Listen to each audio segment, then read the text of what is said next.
Thanks for having me today as your guest, Bradley. Not vice versa, not the other way around. Now today you are the one that invited me to give this little talk. And I don't want to say too much. I can only say that today we had the release of Miss Harkness' letzter Fall, and also of, that's the German title of the exchange principle, which also came out today. So quite a big date for us, and that's the occasion why we're here today, isn't it? Yes, it is. And if you wonder the purpose of the English title for that story, that will come out in the talk I'm about to give now. As those of you who've read my bio know, I'm a retired U.S. Army pathologist, and I have done some forensic work as part of my duties in the U.S. Army. One particular case I did was when I was stationed in Heidelberg. I did jointly with a German pathologist and a case that crossed jurisdictions between the U.S. and German authorities. So I'm going to talk a little bit today about what is forensics, how did it begin, and how it was interwoven into the Sherlock Holmes stories, and how the character or the techniques that Holmes used in his stories inspired the world's very first crime lab. So without further ado, oh darn it, I did it again. Hang on. Trying to expand that, and that didn't work. Here we go. All right, so here we go. This is me, Bradley Harper, examining the mysteries of the past. And my talk today is entitled Sherlock Holmes as Science Fiction. Here we go. So in The Adventure of the Priory School, 1904, I am quoting Holmes here. He says, "I'm familiar with 42 different impressions left by tires." What Holmes is saying is he has a database of knowns. So he's at the scene of a crime. He can compare an impression left at the scene with this database and be able to say, oh, it was made by this type of tire. At the time that Doyle wrote this story, no such database existed anywhere in the world. Elsewhere, Holmes says he has like 50 different kinds of cigar ashes. He can look at a cigarette or cigar ash. Oh, it was this tobacco or that tobacco. Again, that did not exist at that time. It was purely made up in Doyle's head, and that's why I call that science fiction. Now, what is forensics exactly? Well, Aristotle once said there's only three arguments. First of all, there's blame, values, and choices. There is a very famous American musical called The Music Man. And the Music Man is a con artist who sells band instruments and uniforms. And so he shows up at this little town, and somebody recognizes him. He used to be a con artist himself. He says, oh, I'm going to sell these instruments to the town. And the guy says, well, how are you going to do that? Oh, it's just easy. So he has a very famous song, "We Have Trouble right here in River City." That starts with T, that rhymes with P, that stands for pool. And the guy's name is Professor Harry Hill. Well, he's not a professor of anything, but that's what he calls himself. So we have trouble right here. What he's saying is the values of our community are not being met. That starts with T, that rhymes with P, that stands for pool. The pool hall, the new pool hall in the town, is the reason that things are going downhill. And then he goes on to say, if we form a band, that would then the discipline of learning music would improve the moral fiber of the young people. So that would be a choice. So blame, values, and choice, all in that one song. So he's using those arguments of Aristotle to help pitch his product. And forensics is a form of rhetoric concerned with determining guilt. That's what you see in courtrooms argued by lawyers, the defense and the prosecutor.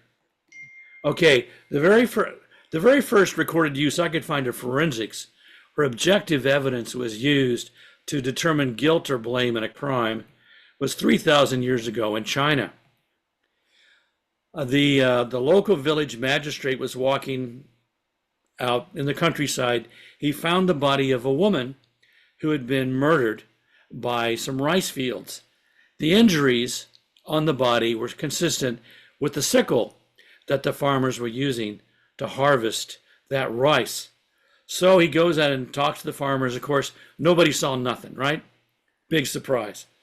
So what he does is he gathers all the farmers into the village, has a long table put out in the village square. Each man puts his sickle on the table and stands beside it.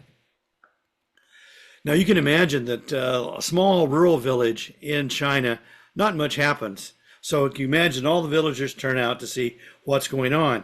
Well, the men stand there in silence in the hot sun. It must have been hot, they're harvesting. So it's probably, September. And after a while, what I say, some witnesses for prosecution begin to arrive and give their testimony. Mm-hmm. Flies begin to gather and land on one sickle and one sickle only. They detect the dried blood on the sickle, invisible to the human eye. The man, confronted with the evidence, confessed. As again, 3,000 years ago, first use of objective evidence to determine guilt or innocence. Oh, by the way, since I do write crime stories, my theory is the very first detective story was Oedipus Rex, mm-hmm. by the Greek playwright, where Oedipus the king has to relieve his kingdom of a great plague, a drought, I think it is. He has to determine who killed the prior king, and the plot twist is it was him. Yeah, and I think that's just brilliant. That's right. Okay. Yeah. So the world's first forensic manual was written in 14th century China for junior prefects. At this time, China had a population about 100 million people, and there were only 10,000 officers of the royal court. So you can imagine they were spread pretty thin. And these young men being a prior army officer, I think as a junior sub-prefect is like an ensign in the Navy. That's like the lowest rank for a commissioned officer. They're at the very bottom of the ladder. And these young men receive extensive training in poetry, in music, and calligraphy, none of which has had any practical use on managing a community of, say, 65 or so thousand people. So to fill this gap, the court scholars did these manuals for dummies, and one was a forensic manual called The Washing Away of Wrongs. And in it describes what your typical findings would be in cases of unnatural death. It was their responsibility to say this person died naturally, unnaturally, and if unnaturally, who's to blame and what would be the appropriate punishment. Now, they had some skin in the game, or what we call moral hazard, because if the junior sub-prefect made a wrong decision, they could be punished in the public square by receiving 100 blows from a heavy rod. So they really wanted to get this right. So in the book, it describes what you'd find in, say, drowning, medical procedures. By the way, medical procedures, interesting to me as a physician, if someone died during a medical procedure, another practitioner would do what we call a peer review to see if that practitioner had kept within the standards of practice for that particular technique. So even back then, they were using administrative formula that we are using today in modern hospitals.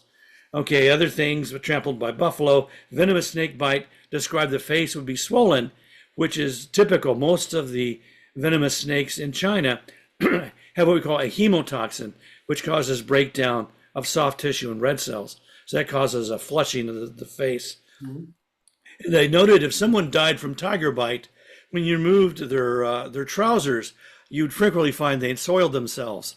And I think if a tiger was chewing on me, that would probably be my final reaction.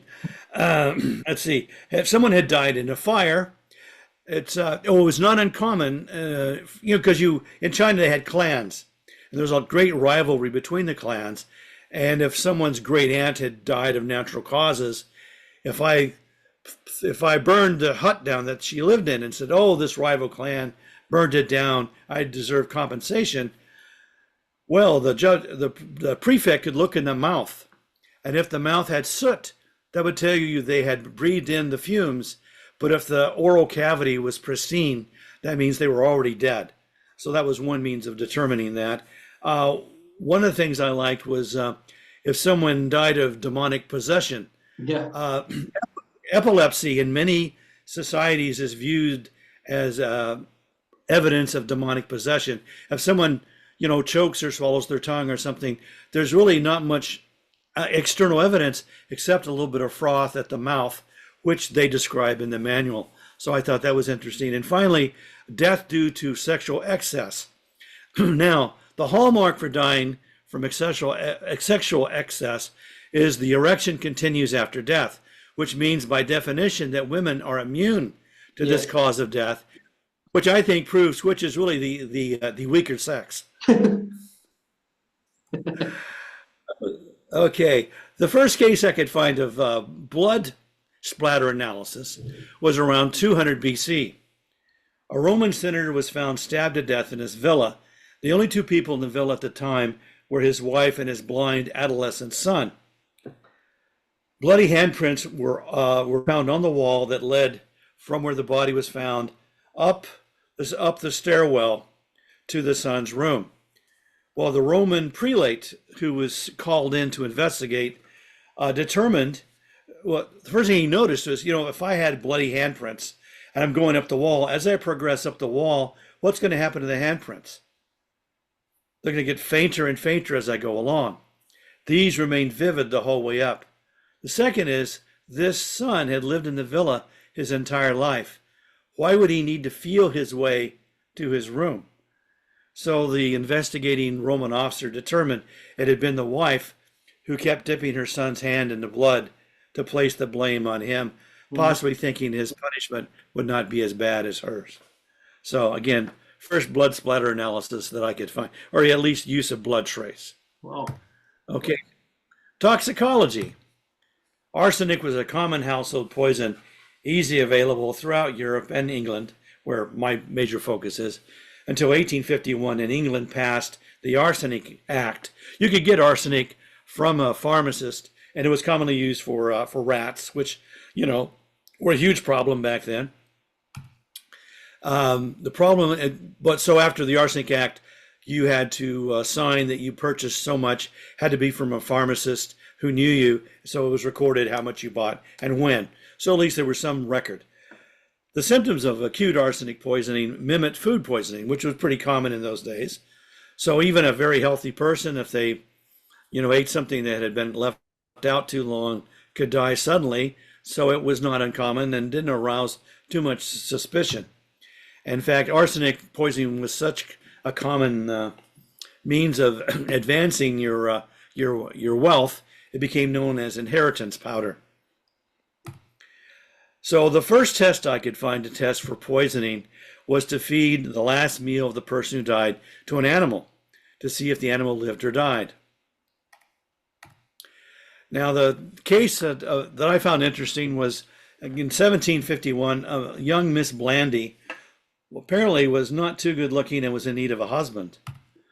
Her father spread the false rumor that her dowry was 10,000 pounds. Now, 10,000 pounds is a lot of money to me today. Mm-hmm. So you can imagine what it was in 1751.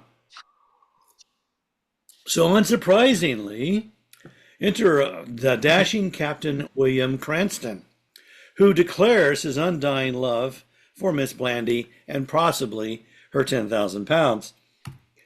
Then enter a woman claiming to be Cranston's wife. Up until then, Papa is pretty happy with this young captain as a future son-in-law, but once this other woman shows up, he's rather cool to the idea. So Cranston gives Mary a love filter and says to her, if you will put this into your father's porridge, his feelings toward me will become, how should I say, more amiable once more. Mm-hmm. Well, father becomes deathly ill and poison is suspected.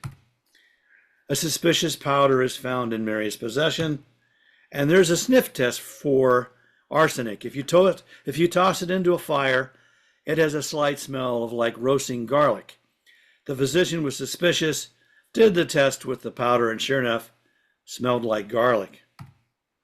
So Miss Blandy was found guilty of murder here she is in this photo about to be hung. She was a modest murderess. She asked the hangman not to hang her too high so people could not look underneath her dress. I never heard what happened to Captain Cranston. That would be interesting. Yeah. Yeah. Did he So get, anyway, did he get any money? Did he get any money? No, there wasn't any money, wasn't there? no, he didn't get married. See, he didn't get the money. In fact, the father didn't have 10,000 pounds to begin with. So I don't know. Anyway, the first objective test for arsenic was developed by in 1806 by Dr. Valentin Roels in Berlin. So this is the first time that you could test the body itself. You could take the stomach and treat it with nitric acid, and it would turn blue. It would react with the arsenic and turn blue because it's reduced to arsenous oxide. So somebody dies suspiciously, you take the stomach out, you boil it, it turns blue. Aha, they were poisoned. Not so fast. Something was called, lawyers, being lawyers, came up with what they call the Styrian defense. Styria is a part of the Alps, I think, in Romania. I'm a little shaky on the geography now. It's been a while. But these people up in the altitude take arsenic because they think it improves their complexion. Here on the right-hand side, we see an advertisement for Dr. Campbell's arsenic wafers that people could buy in their pharmacy and, improve their complexion. The people in Styria, because they're habituated to the arsenic, can take what would be a 10 times a fatal dose for anybody else and do quite fine. So a lawyer could say that, well, and also was common in cosmetics, a lawyer could say, oh yeah, there's arsenic in their stomach. Yeah, the patient probably took it themselves. This proves nothing. So there you go, administered, sorry. Fingerprints. In 1685, Marcello Malfighi, an Italian anatomist, was the first person to describe the loops and whorls that make up the human fingerprint. 1880, Henry Faulds was the first person to suggest that they could be used to solve crimes.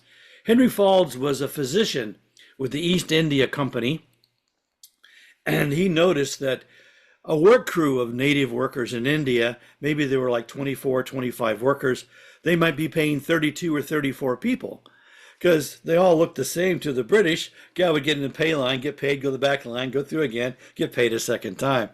So he had them start put his thumbprint beside his line in the payroll book to say, yep, that was me, I was paid. By the way, the Chinese knew that fingerprints were unique because back in the 13th, 14th century, criminals would sign confessions with their thumbprint.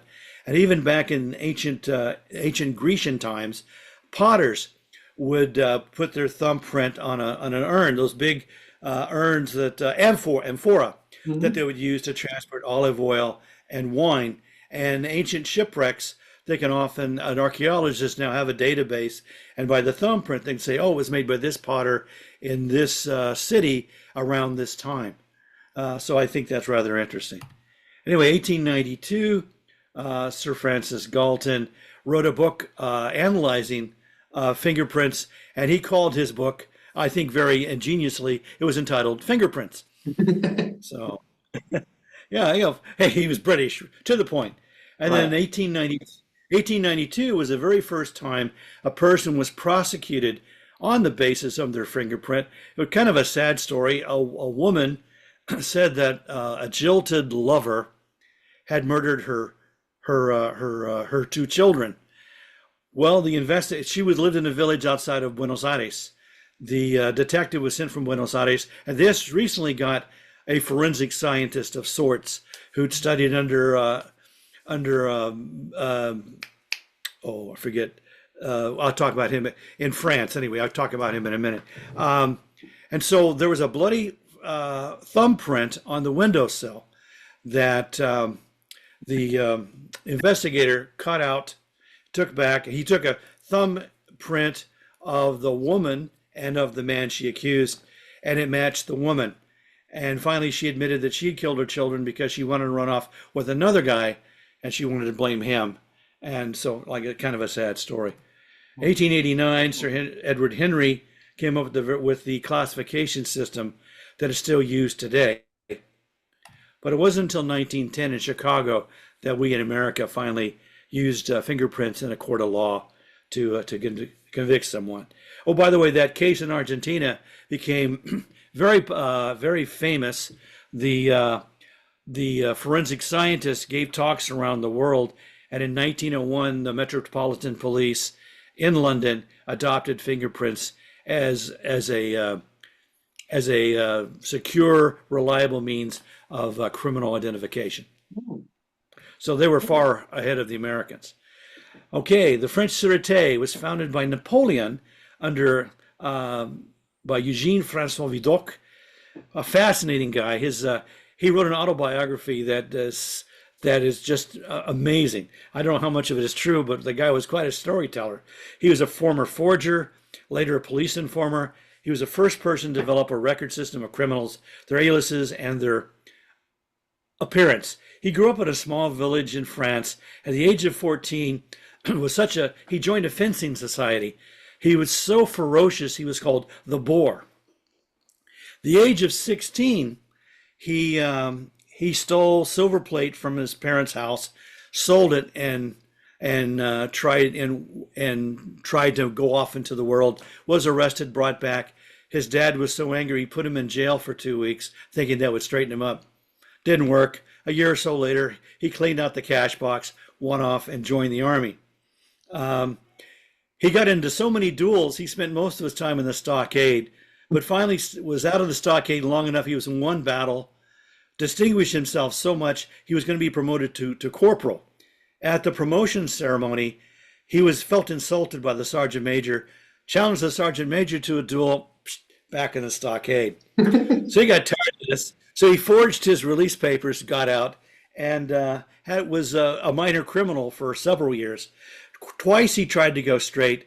Both times, someone recognized him from his prior life, and he had to flee.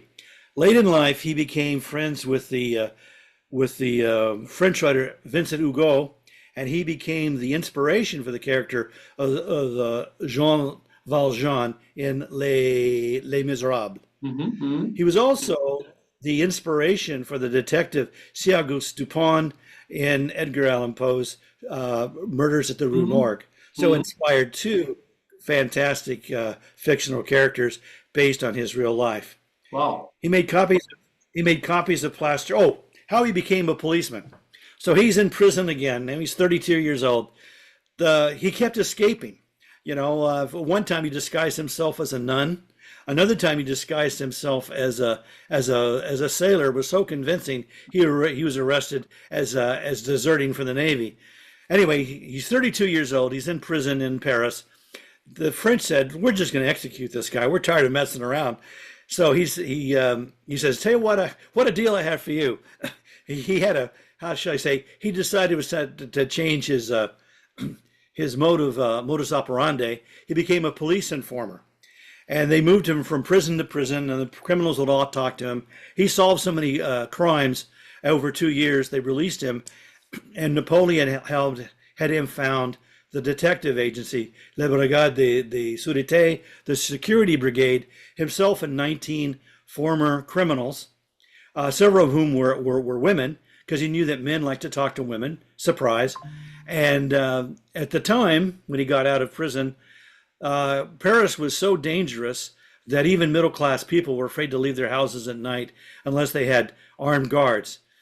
These 20, counting him, over 2 years they reduced the crime rate in Paris by 40%, because I knew that most crimes are committed by habitual criminals. So you get the people with high turnover in crimes, put them away, and the crime rate goes down. Big surprise. He came up with he made plaster cast of footprints at crime scenes, which is, to my knowledge, the first known attempt to make a permanent record of criminal activity for later prosecution. He had a photographic memory. Once a week, he would visit all the prisons in Paris and look at people's faces. He came up with a filing system, this person's name, their aliases, their modus operandi. If they were a forger, had copies of their or samples of their handwriting. So he created the world's first database for the prosecution of crime. Finally, he retired, formed the world's first private detective agency, again with several women agents, and was really a fascinating guy. There's a Vidocq Society in Philadelphia, Pennsylvania, and it's limited to 88 members because that's how many years he lived. It's former prosecutors, judges, detectives, and once a month they meet and try to solve cold cases pro bono in honor of this great detective. Oh, he came up with an ink that if you tried to for checks, that later on if you tried to change the amount, it would smear, and the Bank of France used that same ink for their banknotes. Wow. So I mean, he was a genius. Okay, now Bertillon, Alphonse Bertillon, he was a file clerk in the Sûreté, and his job all day long was to file photographs. Well, photography was still a pretty new science at the time. There was no standardization, and it was driving him crazy. So here's his mugshot on the left-hand side, and he came up with a standard, side and frontal photograph. He also developed what he called the God's eye view of crime scene photography. Here you see the body, you see everything that's around it in relation to that. So another detective, if they can't go to the scene, or even if they were at the scene trying to recall something later, can look at the photograph and say, this is where the gun is, this is where the knife was, or the bottle, or whatever. Mm-hmm. And it was a useful way of a reliable, reproductive way of capturing details at a crime scene. To the right here, he's giving this talk. Now, Bertillon, after looking at thousands and thousands of human portraits, he was a fan of anthropomat. I can't pronounce that. Anyway, measuring how long your arm is, the circumference of your head, all that stuff. Not useful information. They found it wasn't reproducible, but he tried that for a while as well. Anyway, he came up with what he called the portrait pâle, or the speaking portrait, because he noticed that there's only so many variations of the nose, the ears, the eyes, the eyebrows, that sort of thing. So he came up with this speaking portrait so that a sketch artist could sit down with a witness and say, was the nose more like this, like this, like this, like this, whatever. So he mapped out different regions of the face and then all the possible variations within that area. That system of analysis is the same that's used today by facial recognition technology, exactly the same. Mm-hmm. So he invented it and still in use. So anyway, this is an example of what a sketch artist would use with a witness to come up with a workable likeness of someone of interest. Portrait pâle. Okay, autopsies. Okay, you Germans are the leaders in pathology. All hail to you. Although it was a Russian who actually started it. Rudolf Virchow moved from Russia to Würzburg, I believe, and began pathology, which, by the way, means the study of suffering. All those of you who are stuck in a long, boring lecture, it's not that kind of pathology. All right. So anyway, Rudolf Virchow came up with pathology, study of suffering, and it was he who first decided the study of victims of crime of the bodies may provide useful information in catching the criminal. And the word autopsy means to see for oneself. Joseph Bell, Professor Joseph Bell, who was the inspiration, of course, for Sherlock Holmes, was a professor of surgery to Arthur Conan Doyle when he was a medical student in Edinburgh. And Bell did some famous forensic cases himself. The one case that I really like was there was a young Scottish laird in Argyll. And one day the young laird goes out bird hunting with his tutor and the tutor's friend who'd arrived a couple of days before. And now we call them shotguns. In those days, they were called a fowling piece. F-O-W-L, not F-O-U-L, a fowling piece. That may not work in German. Okay, anyway, the tutor comes rushing back with his friend. They start vigorously cleaning their hunting pieces. And the butler says, well, where's the laird? And the tutor says, oh, so sad, too bad. The young laird was going over a fence. His piece accidentally discharged, and he's dead. Well, that's rather odd, but okay, these things can happen. Then a week later, the tutor provides a life insurance policy on the life of the young laird, naming his wife as beneficiary. The family is now highly suspicious and asks Bell to investigate. So Bell takes the 3 fowling pieces that were involved in the hunting trip and fires them at different targets. And he found that any discharge within 8 feet, a little bit more than 2 meters from the target, there'd be some unexpended gunpowder around where the shot went through. He examined the body and clothing of the laird, no gunpowder. So the story that the tutor gave is not borne out by the evidence. At this time, the tutor's friend suddenly disappears, never to be seen again. So the tutor is taken to trial, and Scotland has a very unique set of a judiciary that's different from anywhere else in the United Kingdom. Everywhere else, it's either guilty or not guilty. Scotland has a third category, not proven.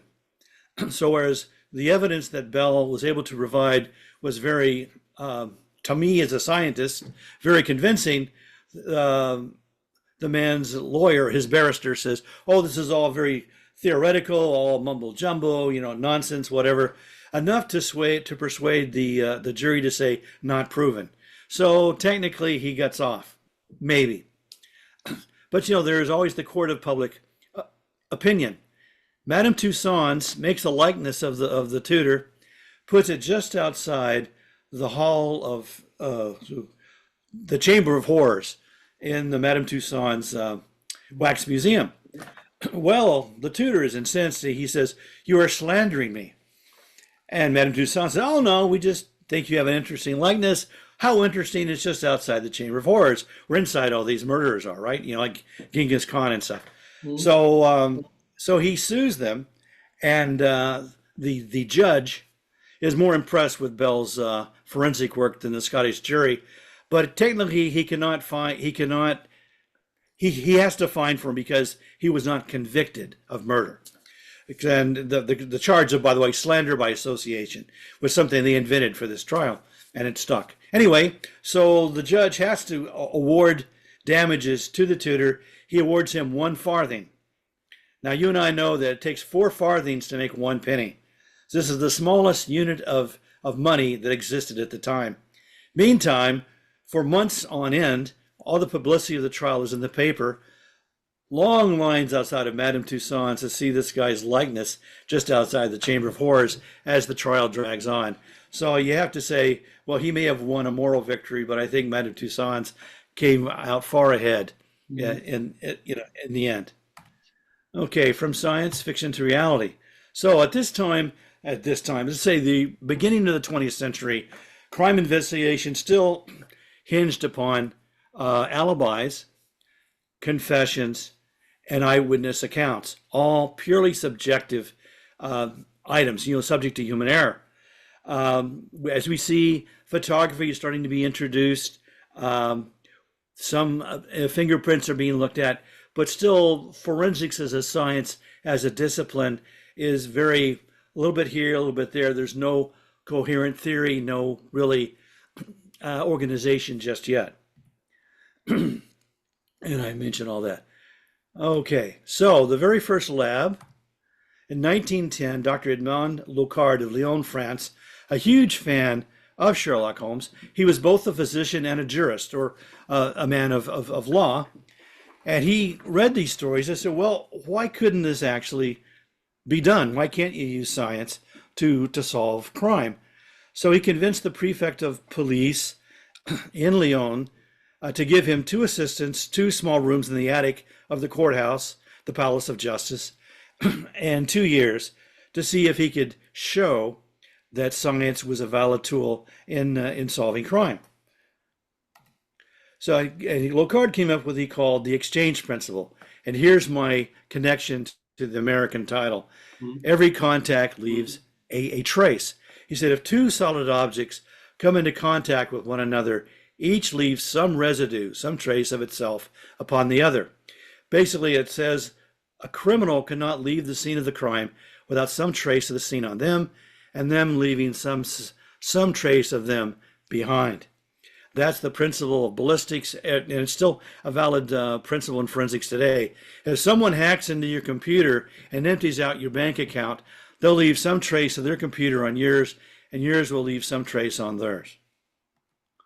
So it's getting on to 2 years. He hasn't cracked a major case yet, because just like the lawyer in the Argyle case, the lawyers say, oh, this is all very scientific, mumbo jumbo, you know, it hasn't been proven. We're not going to deny this man his liberté on some theory. So Locard's getting pretty desperate. And then there's the case of Marie Littell. She's found strangled in her flat. The suspect is her lover, her jealous lover, Émile Gorbon. Only problem is, okay, her mother sees her at 8 o'clock at night. She's alive. Finds the body at 10.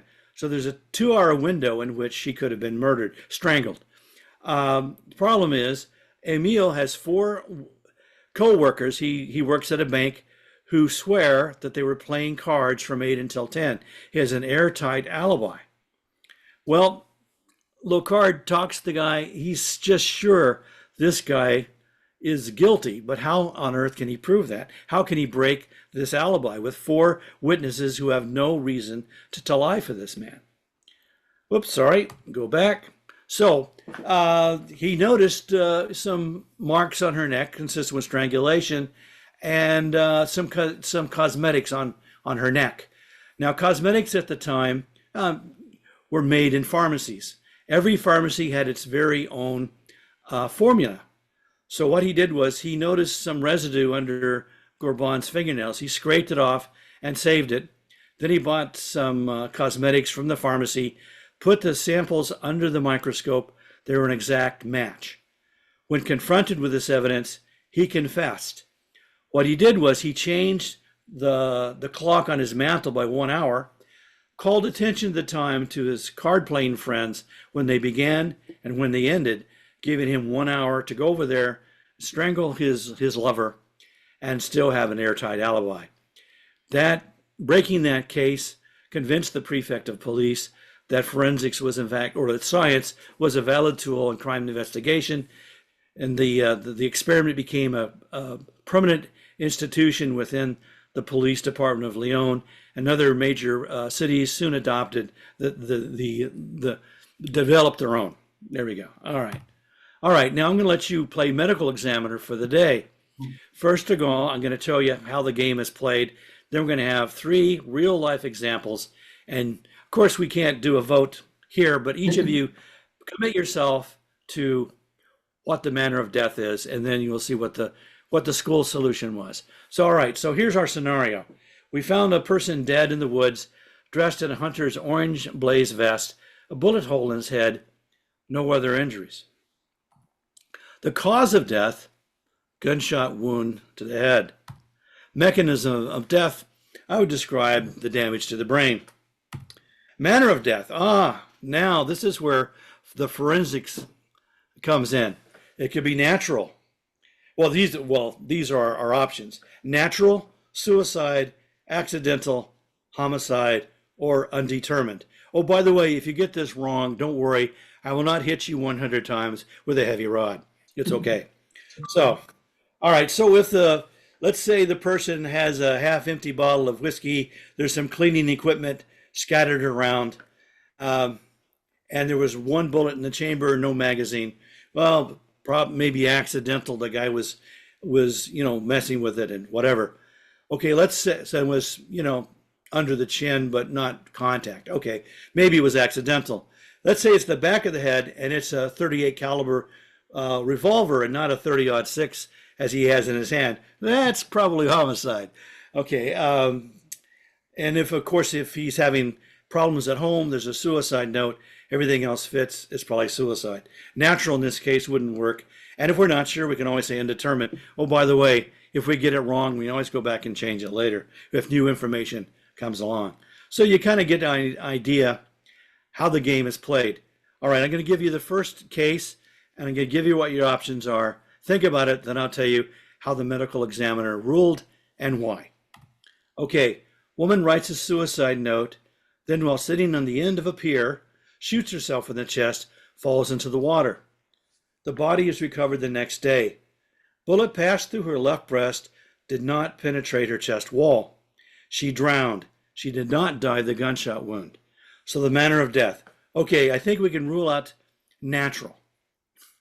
Okay, and I think I think we can rule out accidental because she intended to do this. So I think, oh, I'm sorry.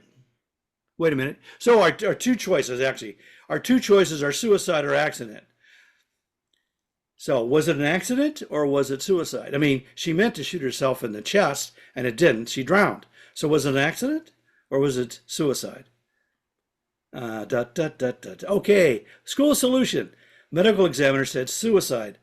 Although the way she actually died was not how she intended. Her death was the direct result of an intentional act.